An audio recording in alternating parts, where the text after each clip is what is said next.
അഹമ്മദാബാദിൽ വിമാന അപകടം നടന്ന സ്ഥലവും പരിക്കേറ്റവരെയും പ്രധാനമന്ത്രി നരേന്ദ്രമോദി സന്ദർശിച്ചു.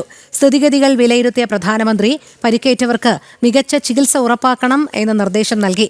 അപകടത്തിൽ മരണപ്പെട്ട മലയാളി രഞ്ജിതയുടെ ബന്ധുക്കൾ ഇന്ന് രാത്രിയോടെ അഹമ്മദാബാദിലെത്തും. ജിഷ്ണു കൃഷ്ണൻ തയ്യാറാക്കിയ റിപ്പോർട്ടിലേക്ക്. നമ്മളിപ്പോഴുള്ളത് ഇന്നലെ അഹമ്മദാബാദിൽ വിമാന അപകടം നടന്നിട്ടുള്ള മേഖലയിലാണ്. അവിടെ ഈ കെട്ടിടത്തിന് മുകളിലേക്കാണ് അഹമ്മദാബാദിൽ നിന്ന് ലണ്ടനിലേക്ക് പറന്നുയർന്ന എയർ ഇന്ത്യയുടെ ബോയിങ് വിമാനം തകർന്നു വീണിട്ടുള്ളത്.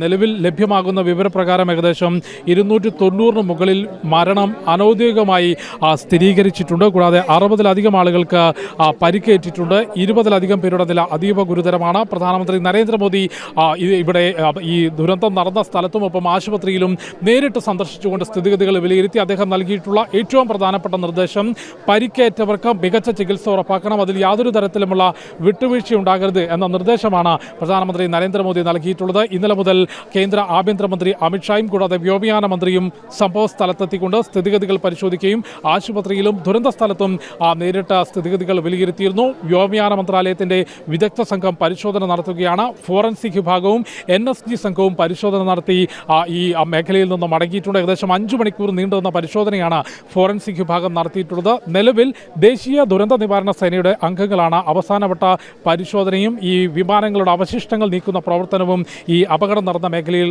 നടത്തുന്നത്. ഇപ്പോൾ നമ്മോടൊപ്പം ഈ അഹമ്മദാബാദിൽ മലയാളികളായിട്ടുള്ള ചില ആളുകൾ, ഇന്നലെ ഈ അപകടം നടന്നതു മുതൽ ഈ മേഖലയിലുള്ള ആളുകൾ ചേരുന്നുണ്ട്. ചേട്ടാ നമസ്കാരം, പേര്? എൻ്റെ പേര് ഗിരീശൻ, അഹമ്മദാബാദ് കേരള സമാജത്തിൻ്റെ പ്രസിഡൻ്റാണ്. എങ്ങനെയാണ് ഇന്നലെ ഈ ഒരു അപകടം നടന്ന ഉടൻ ഇങ്ങോട്ടേക്ക് എത്തിയിരുന്നു? എങ്ങനെയായിരുന്നു ഈ മേഖലയിലെ രക്ഷാപ്രവർത്തനങ്ങളെല്ലാം പുരോഗമിച്ചത്? അപകടം നടന്ന് അറിഞ്ഞ ഉടൻ തന്നെ ഞങ്ങൾ ഇവിടെ ഈ ഹോസ്പിറ്റൽ ഇവിടെ എത്തിച്ചേർന്നിട്ടുണ്ട്. എത്തിത്തേരാൻ കുറച്ചൊരു വിഷമമുണ്ടായി. കാരണം പോലീസുകാർ 1 കിലോമീറ്റർ ചുറ്റളവിലുള്ള റോഡുകളെല്ലാം ബ്ലോക്ക് ചെയ്തിരിക്കുമായിരുന്നു. എങ്കിലും കേരള സമാജത്തിൻ്റെ പ്രവർത്തകർ ആണെന്ന് പറഞ്ഞു കഴിഞ്ഞപ്പോൾ അവർ കയറ്റിവിട്ടു.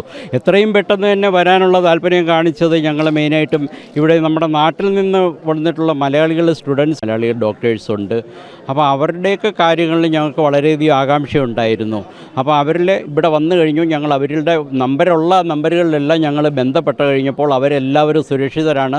മലയാളികൾക്ക് ആർക്കും തന്നെ ഒരു അപകടവും സംഭവിച്ചിട്ടില്ല. അവരെല്ലാവരും ഹോസ്പിറ്റലിലെ ഡ്യൂട്ടിയിലാണെന്ന് ഇന്ന് രാവിലെയും കൂടി പലരുമായിട്ട് സംസാരിച്ചു. മലയാളികൾക്ക് ആർക്കും തന്നെ ഒന്നും സംഭവിച്ചിട്ടില്ല.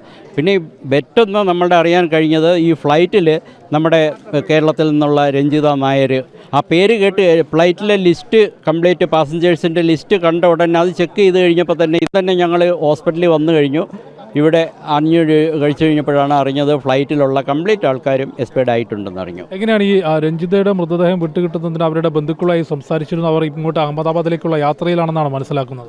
ഇന്നലെ ഞാനൊരു രാത്രി 10 മണി വരെ ഈ ഹോസ്പിറ്റലിൽ തന്നെ ഉണ്ടായിരുന്നു. അപ്പോൾ ഈ പോസ്റ്റ്മോർട്ടം റൂമിൻ്റെ തൊട്ട് മുൻപിൽ തന്നെ ഒരു കൗണ്ടർ സെറ്റ് ചെയ്തിട്ടുണ്ട്. പിന്നെ ഈ സംഭവം അറിഞ്ഞ ഉടൻ തന്നെ ഗവൺമെൻറ്റിൻ്റെ ഭാഗത്തു നിന്നുള്ള എല്ലാ സപ്പോർട്ടുകളും ഇവിടെ രക്ഷാപ്രവർത്തനങ്ങൾക്കൊന്നും യാതൊരു കുറവുമില്ല. പോലീസുകാരായാലും ശരി, മറ്റുള്ള ഗവൺമെൻറ് തലത്തിലുള്ള ആൾക്കാരെല്ലാവരും ഉണ്ട്. ഇന്നലെ രാത്രി ഗുജറാത്തിലെ ചീഫ് മിനിസ്റ്റർ ഭൂപേന്ദ്ര പട്ടേൽ, അതുപോലെ തന്നെ ഹോം മിനിസ്റ്റർ അമിത്ഷാ, അവർ രണ്ടുപേരും ഇന്നലെ രാത്രി ഇവിടെ വന്നിട്ടുണ്ടായിരുന്നു. എല്ലാ കാര്യങ്ങളും നിരീക്ഷിച്ചിട്ടാണ് പോയത്.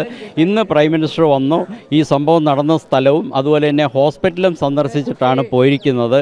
അപ്പം ഈ അപകടത്തിൽ ഹോസ്പിറ്റലിലെ ചികിത്സയിലുള്ള ആൾക്കാരുടെ കാര്യങ്ങളും അതുപോലെ തന്നെ മരണമടഞ്ഞവരുടെ ബോഡി വിട്ടുകൊടുക്കുന്ന കാര്യത്തിൽ എല്ലാവർക്കും എത്രയും പെട്ടെന്ന് തന്നെ വേണ്ട നടപടികൾ സ്വീകരിക്കണം എന്നുള്ള ഒരു നിർദ്ദേശങ്ങളൊക്കെ കൊടുത്തിട്ടാണ് പോയിരിക്കുന്നത്. Thank you so much.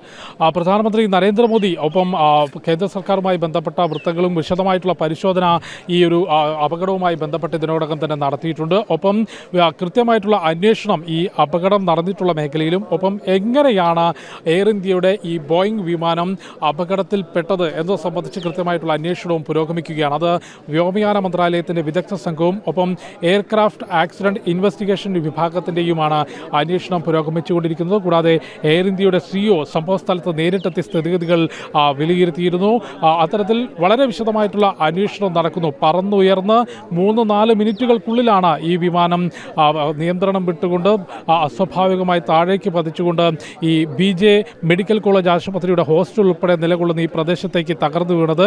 ഈ വിമാനം വീഴുന്നതിൻ്റെ ദൃശ്യങ്ങൾ നമുക്ക് മുൻപിലുണ്ട്. ആ വിമാനം വീഴുകയും 1 സെക്കൻഡുള്ളിൽ തന്നെ ആ വിമാനം പൂർണ്ണമായും കത്തിയെരിയുന്നതും നമ്മൾ കണ്ടിട്ടുള്ളതാണ്. 1.5 ലക്ഷത്തിലധികം അധികം വിമാന ഇന്ധനമാണ് അതിലുണ്ടായിരുന്നത്. അതുകൊണ്ട് തന്നെയാണ് അത്രയും വലിയൊരു ആഘാതം ഈ ഒരു അപകടത്തിന് ഉണ്ടാക്കിയിട്ടുള്ളത്. വിമാനത്തിൽ നിന്ന് ഒരാൾ മാത്രമാണ് ജീവനോടെ രക്ഷപ്പെട്ടിട്ടുള്ളത്. അതും എമർജൻസി എക്സിറ്റ് സീറ്റിന് സമീപം ഇരുന്നിരുന്ന ആൾക്ക് മാത്രമാണ് അത്ഭുതകരമായി ഈ അപകടത്തിൽ നിന്ന് രക്ഷപ്പെടാൻ സാധിച്ചിട്ടുള്ളത്. 60-ലധികം പേർ ഇപ്പോൾ പരിക്കേറ്റ് ചികിത്സയിലുണ്ട്. അതിൽ 20-ലധികം പേരുടെ നില അതീവ ഗുരുതരമാണ്. അവർക്ക് മികച്ച ചികിത്സ ഉറപ്പാക്കണമെന്ന നിർദ്ദേശമാണ് ദുരന്തഭൂമിയിലെത്തിയിട്ടുള്ള പ്രധാനമന്ത്രി നരേന്ദ്രമോദി നടത്തിയിട്ടുള്ളത്.